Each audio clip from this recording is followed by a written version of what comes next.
नमस्कार, मैं हूं देवेंद्र प्रसाद शास्त्री। साथियों, यह मेरा आधिकारिक चैनल है जहां मैं आप सभी को पेंशन से संबंधित हर महत्वपूर्ण और मुख्य समाचार देता हूं। अगर आपने अभी तक हमारे इस चैनल को सब्सक्राइब नहीं किया है तो पेंशन से जुड़ी हर जरूरी खबर पाने के लिए इसे तुरंत सब्सक्राइब कर लें। मेरे प्रिय देशवासियों, मेरे सम्मानित वरिष्ठ साथियों और देश के उन लाखों परिवारों को मेरा प्रणाम जिनकी उम्मीदें वर्षों से एक निर्णय पर टिकी हुई थीं। आज का दिन कोई साधारण दिन नहीं है। आज का दिन उन लोगों के आत्मसम्मान की जीत का उत्सव है जिन्होंने अपने जीवन के सुनहरे वर्ष देश की सेवा में समर्पित कर दिए और फिर भी सालों तक अपनी ही मेहनत की कमाई पाने के लिए इंतजार करते रहे। साथियों, जब कोई कर्मचारी अपने जीवन के 25 से 30 वर्ष देश की सेवा में लगाता है, तब वह केवल नौकरी नहीं करता, बल्कि वह देश के विकास की नींव रखता है और राष्ट्र निर्माण का भागीदार बनता है। और जब वही कर्मचारी अपने जीवन के अंतिम पड़ाव पर पहुंचता है, तब उसकी सबसे बड़ी ताकत होती है उसकी पेंशन, उसका सम्मान और उसकी सुरक्षा। लेकिन लंबे समय से ईपीएस 95 पेंशन धारकों की सुरक्षा एक सीमा में बंधी हुई थी, एक ऐसी सीमा जिसने लाखों परिवारों की उम्मीदों को रोक कर रखा था। साथियों, वर्षों तक पेंशन धारकों ने अपने हक के लिए आवाज उठाई, धरना दिया, याचिकाएं दायर की और अपने अधिकारों की मांग की। लेकिन कई बार ऐसा महसूस हुआ कि उनकी आवाज कहीं सुनी ही नहीं जा रही है। परंतु लोकतंत्र की यही सबसे बड़ी खूबसूरती है कि जब आवाज सच्ची होती है और मांग पूरी तरह से न्याय संगत होती है, तब देर भले हो जाए, लेकिन न्याय मिलकर ही रहता है। और आज वही ऐतिहासिक क्षण आ गया है जब सुप्रीम कोर्ट ने एक फैसला सुनाकर लाखों पेंशन धारकों के जीवन में उम्मीद की नई किरण जगा दी है। यह फैसला केवल पेंशन की राशि बढ़ाने का फैसला नहीं है, बल्कि यह सम्मान का फैसला है, समानता का फैसला है और उन बुजुर्गों के स्वाभिमान की रक्षा का फैसला है जिन्होंने अपना पूरा जीवन देश को समर्पित कर दिया। साथियों, इस कानूनी लड़ाई की जड़ें बहुत पुरानी हैं। साल 2012 में सुप्रीम कोर्ट ने 8,000 रुपये की वेतन सीमा को हटाकर एक बड़ा रास्ता खोला था, लेकिन उसके बाद भी कई सवाल अधूरे रह गए थे। अलग अलग समय पर सेवानिवृत्त हुए कर्मचारियों के बीच भेदभाव की स्थिति बनी रही। कोई 2004 में रिटायर हुआ तो उसकी पेंशन का गणित अलग था, कोई 2006 में रिटायर हुआ तो उसके लिए नियम अलग थे, और कोई 2014 के बाद रिटायर हुआ तो उसके लिए एक नई व्यवस्था लागू कर दी गई। यह स्थिति केवल नियमों का फर्क नहीं थी, बल्कि यह लाखों परिवारों के जीवन स्तर का फर्क बन चुकी थी। इसी गैर बराबरी को समाप्त करने के लिए पेंशन धारकों ने अदालत का दरवाजा खटखटाया और धीरे धीरे यह मामला इतना व्यापक हो गया कि 40 से अधिक याचिकाएं सुप्रीम कोर्ट में पहुंच गईं। जब मामला इतना बड़ा हो गया, तब शीर्ष अदालत ने इसकी गंभीरता को समझते हुए 3 जजों की संविधान पीठ का गठन किया।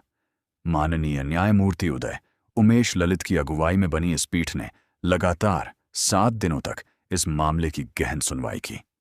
पूरे 7 दिन तक हर तर्क को ध्यान से सुना गया, हर दस्तावेज की जांच की गई और हर याचिका को बारीकी से समझा गया। सरकार की तरफ से बड़े बड़े कानूनी दिग्गज उपस्थित हुए और पेंशन धारकों की ओर से भी वरिष्ठ वकीलों ने मजबूती से अपना पक्ष रखा। अदालत ने सबसे बड़ा और बुनियादी सवाल उठाया कि क्या किसी व्यक्ति के साथ केवल उसकी सेवानिवृत्ति की तारीख के आधार पर कोई भेदभाव किया जा सकता है? क्या हमारे संविधान में समानता की भावना इस तरह के अंतर की अनुमति देती है? 7 दिनों की लंबी और गहन बहस के बाद सुप्रीम कोर्ट ने जो फैसला सुनाया, उसने पूरे देश के पेंशनधारकों में नई उम्मीद जगा दी। कोर्ट ने स्पष्ट शब्दों में कहा कि किसी भी पेंशनधारक के साथ उसकी सेवानिवृत्ति की तारीख या उम्र के आधार पर कोई भेदभाव नहीं किया जा सकता। हर पेंशनधारक को समानता के सिद्धांत के आधार पर ही देखा जाएगा। कोर्ट ने केंद्र सरकार और ईपीएफओ को स्पष्ट निर्देश दिए कि सभी पेंशनधारकों के लिए एक समान और सम्मानजनक पेंशन व्यवस्था बनाई जाए। यह आदेश केवल एक कानूनी निर्णय नहीं था, बल्कि यह लाखों परिवारों के जीवन को बदलने वाला एक मानवीय फैसला था। साथियों, अब सबसे महत्वपूर्ण बात यह है कि इस फैसले के बाद पेंशन का एक नया ढांचा तैयार किया गया है।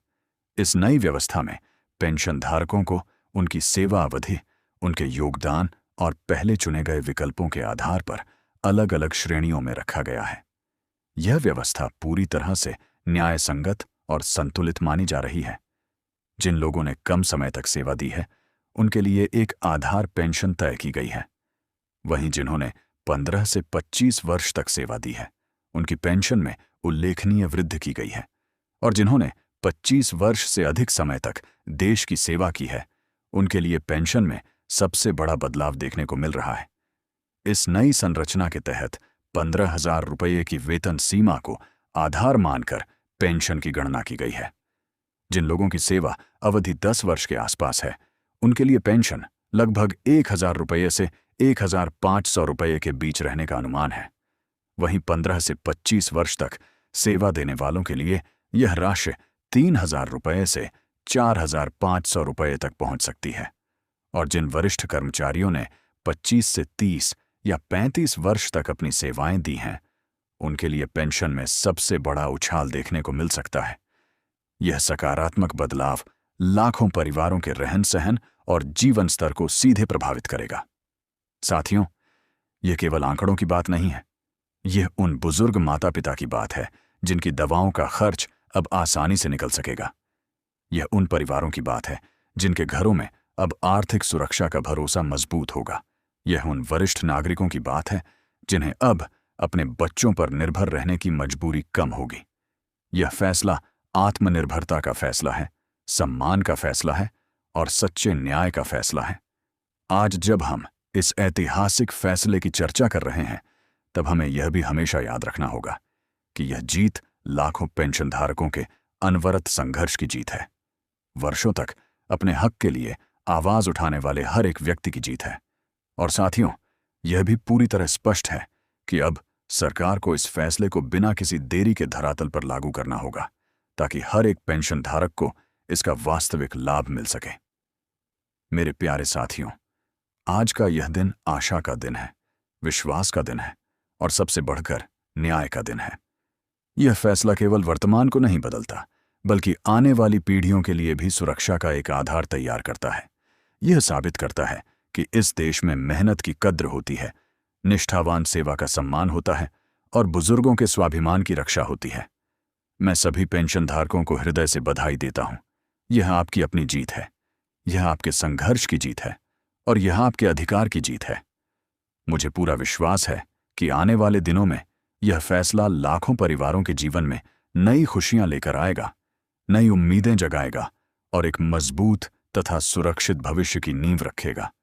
इसी विश्वास, संकल्प और आशा के साथ आप सभी का बहुत बहुत धन्यवाद। जय हिंद, जय भारत।